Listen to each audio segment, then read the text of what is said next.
নমস্কাৰ ডিজিটেল শিক্ষা YouTube family ফালৰ পৰা আপোনালোক সকলোকে পুনৰবাৰ স্বাগতম জনাইছোঁ ADRE 2.0 Assam police sub inspector constable এপিআৰৰ লগতে যদি অসম টেটৰ কাৰণে প্ৰিপাৰেচন কৰি আছে তেন্তে এই ভিডিঅ'টো আপোনালোকৰ কাৰণে হেল্পফুল হ'ব অসম ষ্টেটৰ এক্সামৰ ইতিমধ্যে অন্য এটা নতুন সিলেবাস যি সমাজ অধ্যয়ন সোশ্যাল ষ্টাডিজ আৰু জিকে তাৰ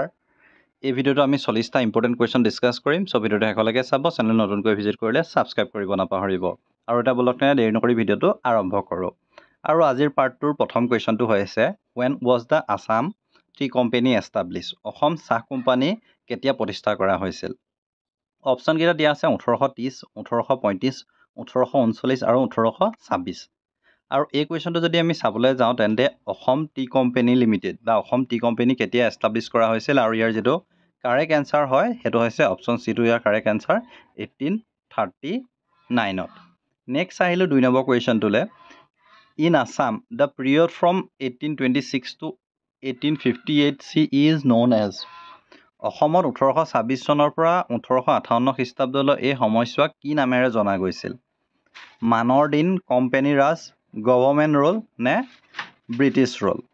আমি জানো যে 1826 ৰ পৰা 1858 খ্ৰীষ্টাব্দৰ সময়ছোৱাক কি নামেৰে জনা গৈছিল হেতু হৈছে কোম্পানী ৰোল নে ব্ৰিটিছ ৰোল আৰু এটো হৈছে ইয়াৰ যেটো কাৰেক্ট আনসাৰ হেতু হৈছে কোম্পানী ৰাজ কোম্পানী এটা শাসন কৰিছিল ইষ্ট ইণ্ডিয়া কোম্পানী সো এটো আমি গম পাও নেক্সট কুৱেশ্যনটোলৈ আহিলে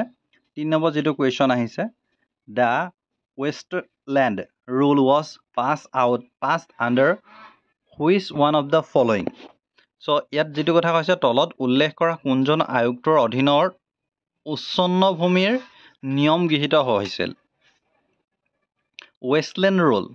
কোনজন কমিশনাৰৰ দিনত আৰম্ভ হৈছিল হেতু হদিছে আৰু ইয়াত অপচন কেইটা দিয়া আছে যে Thomas Campbell Robertson Francis Jenkins Henry Hopkinson David Scott আৰু ইয়াত যদি আমি চাবলৈ যাওঁ তেন্তে যি অপচন 4টা আছে তাৰ ভিতৰত যেটো কাৰেক্ট আনসাৰ হেতু হৈছে অপচন বি ফ্ৰান্সিস জেনকিন্সৰ আন্ডাৰত হৈছিল নেক্সট কুৱেশ্যন আহিলে 4 নম্বৰ কুৱেশ্যনটোলৈ আহিলো Assam became chief commissioner provinces in the year Assam কেতিয়া মুখ্য আয়ুক্তৰ পদেশ হৈছিল কেতিয়া অসম মুক্ত আয়ুক্তৰ পদেশ হৈছিল হেতু হদিছে যিকিটা অপচন দিয়া আছে 1874 1876 1857 নে 1858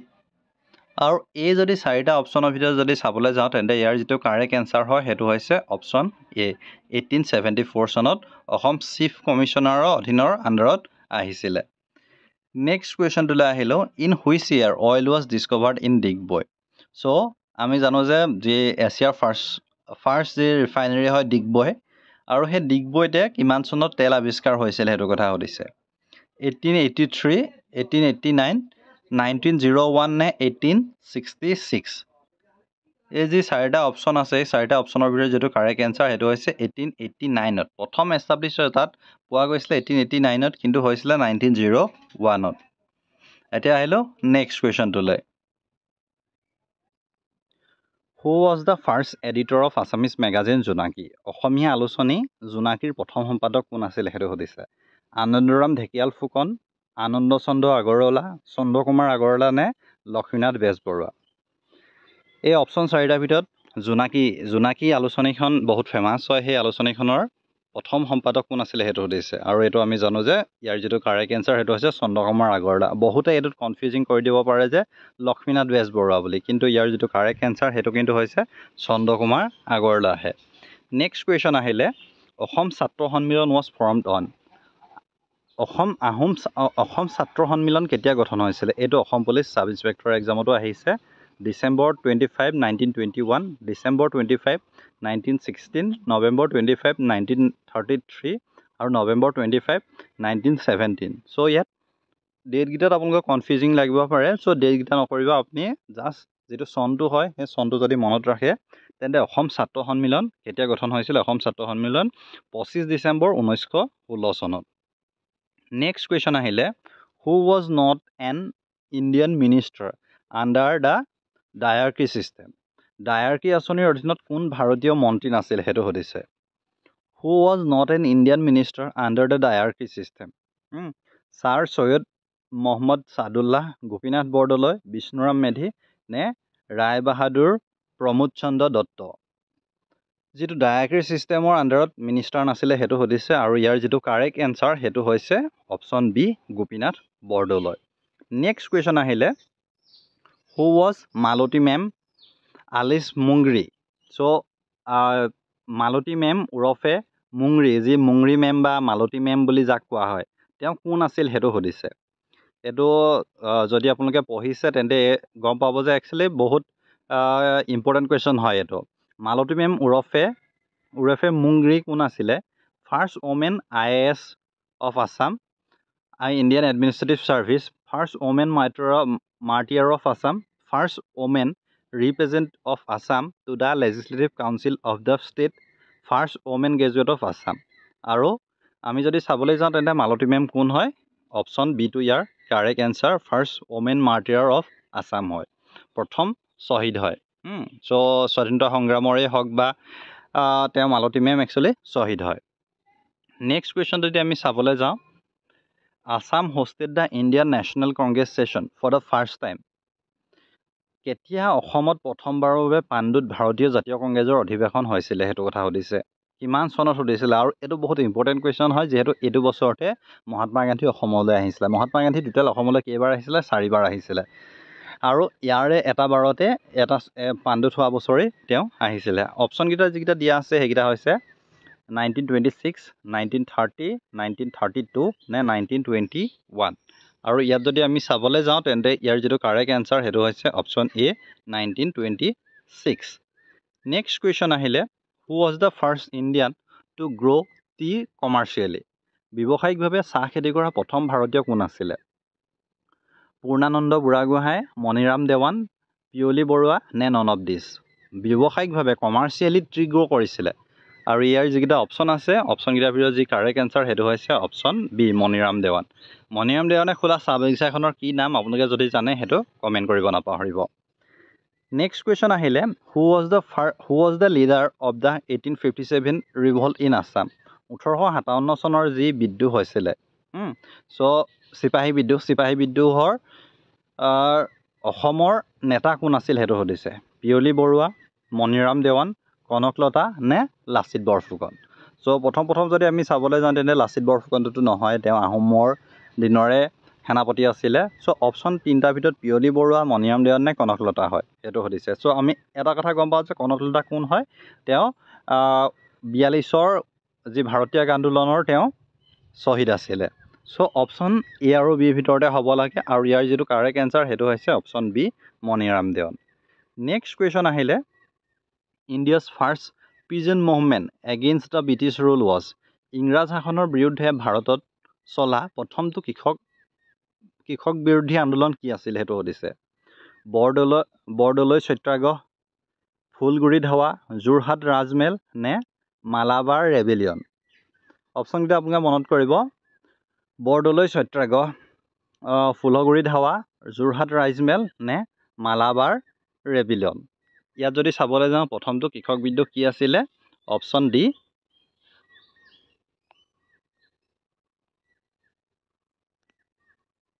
আৰু ইয়াৰ যিটো কাৰেক্ট এনচাৰ সেইটো হৈছে option B Phulaguri Dhawa. Option D নহয়, অপশ্যন বি হয় ফুলগুৰি ধাৱা। নেক্সট কুৱেশ্যন আহিলে when was the Assam region separated from the Bengal presidency. কেতিয়া বংগৰ পৰা অসম অঞ্চল পৃথক কৰা হৈছিল? চ' বেংগল প্ৰেচিডেঞ্চিৰ পৰা কেতিয়া পৃথক কৰা হৈছিলে? অপশ্যনকেইটা দি থোৱা আছে 1857, 1858, 1874 নে 1856। আৰু ইয়াত যদি আমি চাবলৈ যাওঁ তেন্তে যি অপশ্যন 4টা আছে সেই অপশ্যন 4টাৰ ভিতৰত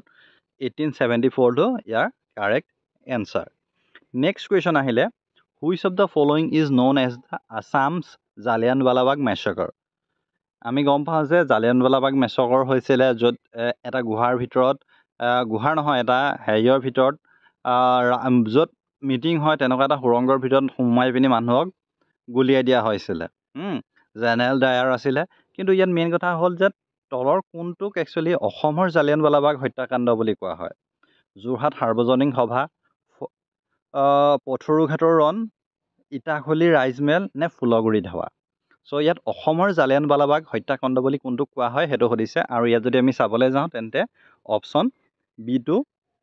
পথৰুঘাটৰ ৰণকে অসমৰ জালিয়ানৱালাবাগ মেছাকাৰ বুলি কোৱা হৈছিলে যিহেতু তাত নিৰ্মখ কৃষকৰ ওপৰত অত্যাচাৰ চলোৱা হৈছিলে নেক্সট কুৱেশ্যন যদি চাবলৈ যাওঁ হু was the first elected president of the Assam association ইয়াত মন কৰিব দেই চিলেক্টেড নে ইলেক্টেড লিখা আছে সেইটো আপোনালোকে মন কৰিব অসম সন্থৰ প্ৰথম নিৰ্বাচিত সভাপতি কোন আছিলে সেইটো হৈছে আছাম এছ'চিয়েশ্যনৰ ফাৰ্ষ্ট ইলেক্টেড প্ৰেচিডেণ্ট কোন আছিল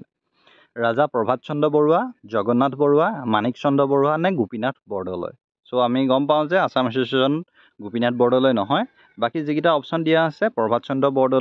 বৰুৱা হয়নে জগন্নাথ বৰুৱা হয়নে মাণিক চন্দ্ৰ বৰুৱা আৰু ইয়াৰ যিটো কাৰেক্ট এনচাৰ সেইটো হৈছে option A Raja Prabhat Chandra Barua next question আহিলে first conference of Assam Sahitya Sabha was held at Assam সাহিত্য সভাৰ প্ৰথম অধিৱেশন বা প্ৰথম সন্মিলন ক'ত হৈছিলে ইজি কুৱেশ্যন হয় কিন্তু হ'লেও আহি কুৱেশ্যন তেজপুৰ যোৰহাট শিৱসাগৰ নে গুৱাহাটী চ' আমি জানো যে প্ৰথমখন ক'ত হৈছিলে শিৱসাগৰত হৈছিলে আৰু সভাপতিত্ব কোনে কৰিছিলে পদ্মনাথ গোহাঁই বৰুৱা কিন্তু এই ৰিচেণ্টখন ক'ত হৈ গৈছে আৰু তাত সভাপতিত্ব কোনে কৰিছে সেইটো আপোনালোকে পৰাপক্ষত মনত ৰাখিব আৰু সেইটো যদি আপোনালোকে জানে কমেণ্ট কৰিব যদি আপোনালোকে কনফিউজিং আছে তেন্তে মই নেক্সট পাৰ্টত তাৰ সেই কুৱেশ্যনটো পিক কৰিবলৈ চেষ্টা কৰিম নেক্সট কুৱেশ্যন আহিলে where and when did Gandhiji first visit Assam so' ইতিমধ্যে মই আগত কৈ আহিছোঁ যে গান্ধীজী অসমলৈ কেইবাৰ আহিছে 4বাৰ আহিছে আৰু এতিয়া এই কুৱেশ্যনটো আহিছে যে গান্ধীজী অসমলৈ প্ৰথমবাৰ কেতিয়া আহিছিলে প্ৰথমবাৰ কেতিয়া আৰু ক'লৈ আহিছিলে সেইটো সুধিছে Karimganj on 18 August 1921 Rangia on 18 August 1921 Pandu on 18 August 1921 নে গোলকগঞ্জ অন 18 আগষ্ট 1921 চ' আমি প্ৰথম জানো যে ফাৰ্ষ্ট কেতিয়া আহিছিলে 1921তে আহিছিলে সেইটো কনফাৰ্ম হ'লো কিন্তু ক'লৈ আহিছিলে সেইটো সুধিছে আৰু ইয়াৰ যিটো কাৰেক্ট এনচাৰ সেইটো হৈছে option D Golakganj on 18 August 1921 next question আহিব নেক্সট কুৱেশ্যন হৈছে in which year Gopinath Bordoloi was arrested from taking part in the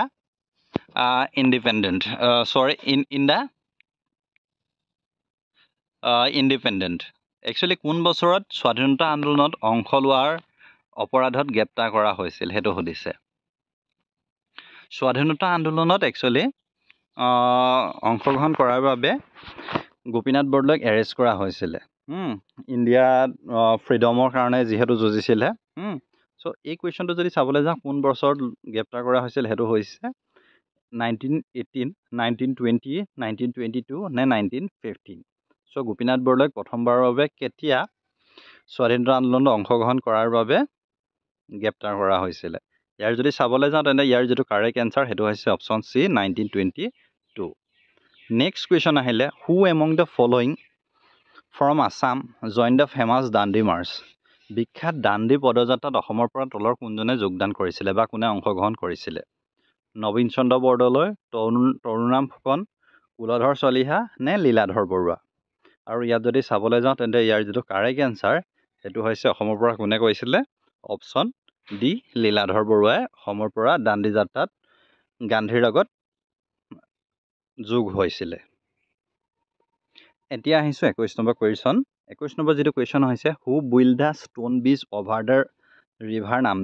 Namdang নদীৰ ওপৰত শিলৰ দলং কোনে নিৰ্মাণ কৰিছিলে চ' আমি জানো যে নামদাঙৰ ওপৰত শিলৰ সাঁকো আছে চ' শিলৰ দলং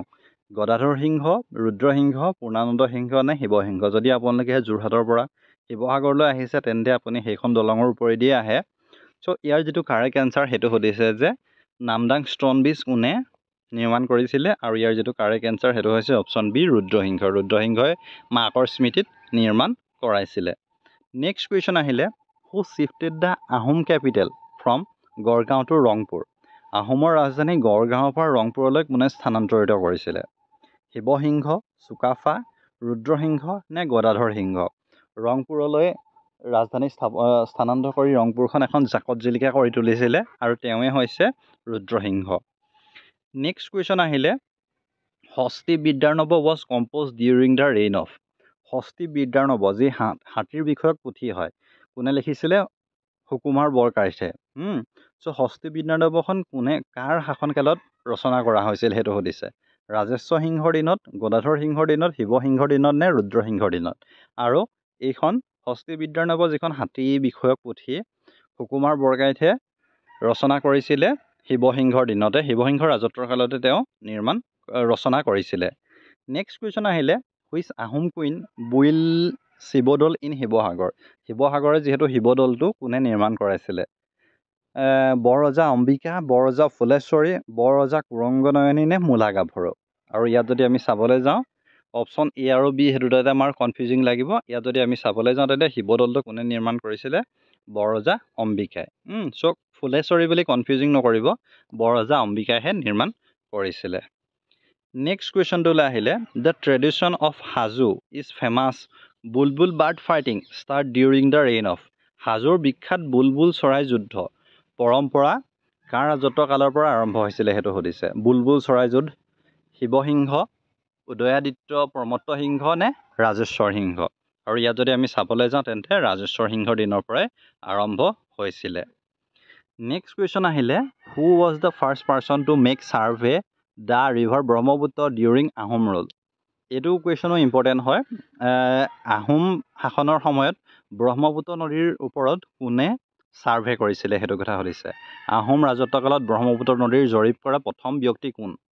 ৰিনেল নেনভিল ডেনিয়েল ৰোজ নে এনচাইন উড হয়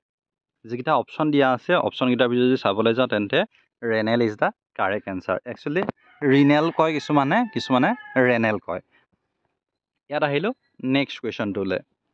the second phase of the Moamoria rebellion start during the reign of তলৰ কোনজন ৰজাৰ শাসনকালত মোৱামৰীয়া বিদ্ৰোহৰ দ্বিতীয় পৰ্যায় আৰম্ভ হৈছিলে আমি জানো যে মোৱামৰীয়া বিদ্ৰোহ কেইটা পৰ্যায়ত হৈছিলে 3টা পৰ্যায়ত চ' দ্বিতীয় পৰ্যায়টো কাৰ শাসনকালত আৰম্ভ হৈছিলে সেইটো কথা সুধিছে কমলেশ্বৰ সিংহ ৰুদ্ৰসিংহ গৌৰীনাথ সিংহ নে লক্ষ্মী সিংহ আৰু ইয়াৰ যিটো কাৰেক্ট এনচাৰ সেইটো যদি চাবলৈ যাওঁ তেন্তে অপশ্যন চি গৌৰীনাথ সিংহৰ শাসনকালত নেক্সট কুৱেশ্যন আহিলে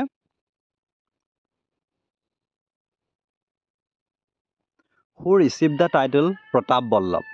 কোনে লাভ কৰিছিল প্ৰতাপ বল্লভ উপাধিটো কোনে লাভ কৰিছিলে লাচিত বৰফুকন মোমাই তামুলী বৰবৰুৱা বদন বৰফুকন নে কলীয়া ভোমোৰা আৰু প্ৰতাপ বল্লভ টাইটেলটো কোনে পাইছিলে অপশ্যন ডি কলীয়া ভোমোৰাই লাভ কৰিছিলে নেক্সট কুৱেশ্যন আহিলে Moamoria rebellion ended during the reign of which Ahom king কোনজন ৰজাৰ শাসনকালত মোৱামৰীয়া বিদ্ৰোহৰ অন্ত পৰিছিলে তৃতীয় পৰ্যায়ৰ মোৱামৰীয়া বিদ্ৰোহ অন্ত পৰিছিলে কমলেশ্বৰ সিংহ সৰ্বানন্দ সিংহ লক্ষ্মী সিংহ নে বচা ৰাজখোৱা আৰু ইয়াৰ যিকেইটা কাৰেক্ট এনচাৰ হ'ব অপশ্যন এ কমলেশ্বৰ সিংহৰ দিনত নেক্সট কুৱেশ্যনটো যদি চাওঁ which Assamese men guided the Burmese during their second invasion of Assam কোনজন অসমীয়া মানুহে বাৰ্মিজক অসম দ্বিতীয়বাৰৰ বাবে আক্ৰমণৰ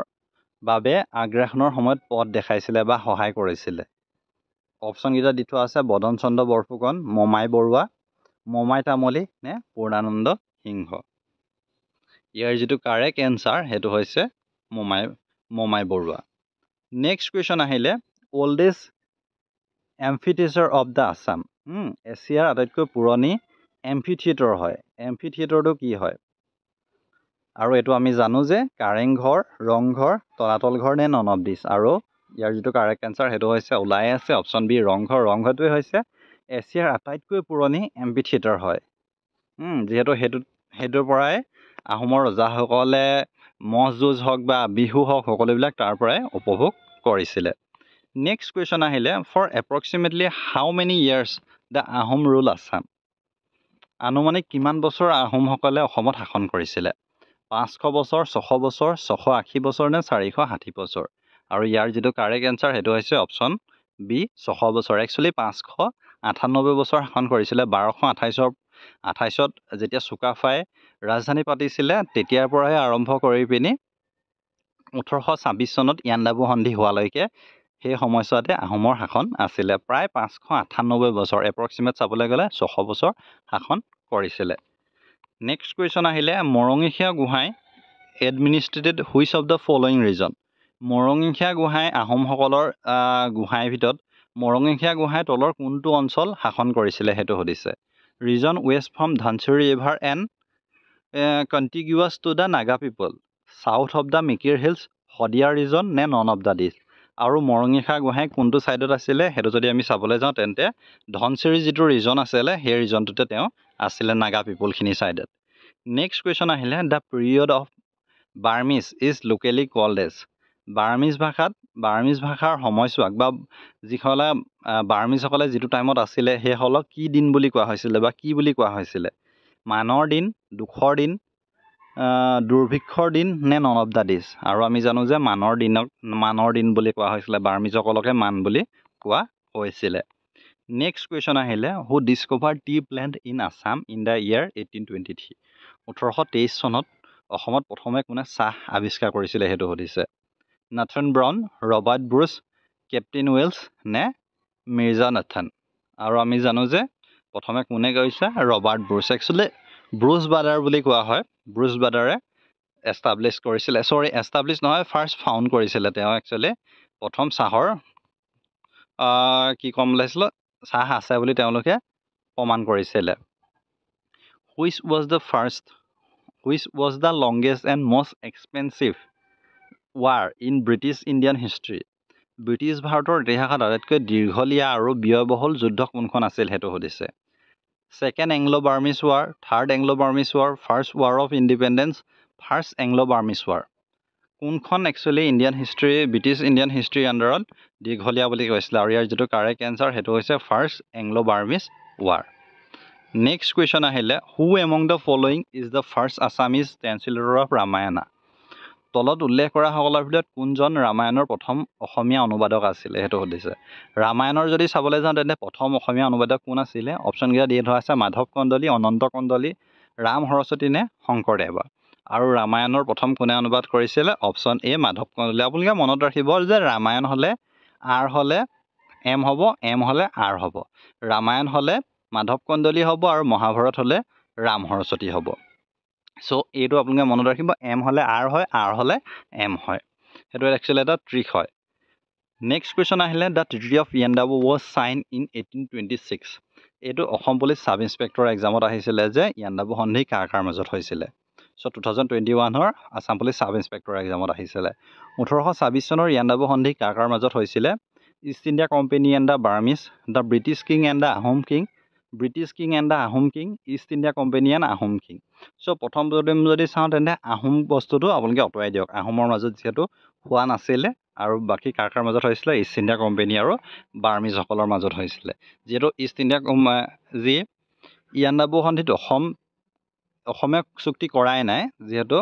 ইংৰাজ ইষ্ট ইণ্ডিয়া কোম্পানী আৰু বাৰ্মিজসকলে কৰিছিলে আৰু বাৰ্মিজসকলৰ পৰা অসম ইষ্ট ইণ্ডিয়া কোম্পানীৰ শাসনৰ অধীনত আহি গৈছিলে কোম্পানী যি ইয়াণ্ডাবু সন্ধি যি চুক্তিমতে চ' কিমান দফাত আছে সেইটো সুধিছে অসমৰ বিষয়ে 6 নম্বৰ দফাত আছিলে নেক্সট কুৱেশ্যন আহিলে who was the first British commissioner of Assam অসমৰ প্ৰথম ব্ৰিটিছ আয়ুক্ত কোন হয় সেইটো সুধিছিলে John Howard William Cook David Lyne নে ডেভিড স্কট প্ৰথম ব্ৰিটিছ কমিশ্যনাৰ অসমৰ কোন আছিলে সেইটো হৈছে ডেভিড স্কট আছিলে চ' ডেভিড স্কটৰ কথা বহুতেই শুনে নেক্সট কুৱেশ্যন হ'ল আৰু আজি পাৰ্টটো 40 নম্বৰ কুৱেশ্যনটো অৰ্থাৎ শেষৰ কুৱেশ্যনটো হৈছে who was the ruler of North Cachar before the annexation of British ইংৰাজ সংলগ্ন হোৱাৰ আগতে উত্তৰ কাছাৰৰ শাসক কোন আছিল সেইটো সুধিছে কৃষ্ণচন্দ্ৰ নাৰায়ণ তুলাৰাম সেনাপতি গোবিন্দ চন্দ্ৰ নাৰায়ণ নে নন অফ দ্য ডিজ আৰু ইয়াৰ যিটো কাৰেক্ট এনচাৰ সেইটো যদি চাবলৈ যাওঁ তেন্তে অপশ্যন বি তুলাৰাম সেনাপতি চ' এই পাৰ্টটোত এই 40টা কুৱেশ্যনেই আহিছিলে আশা কৰিছোঁ আপোনালোকক ভিডিঅ'কেইটা হেল্পফুল কৰিলে যদি ভিডিঅ'টো চাই ভাল পালে লাইক কৰিব শ্বেয়াৰ কৰিব চেনেলটো নতুনকৈ ভিজিট কৰিলে ছাবস্ক্ৰাইব কৰিব নাপাহৰিব ধন্যবাদ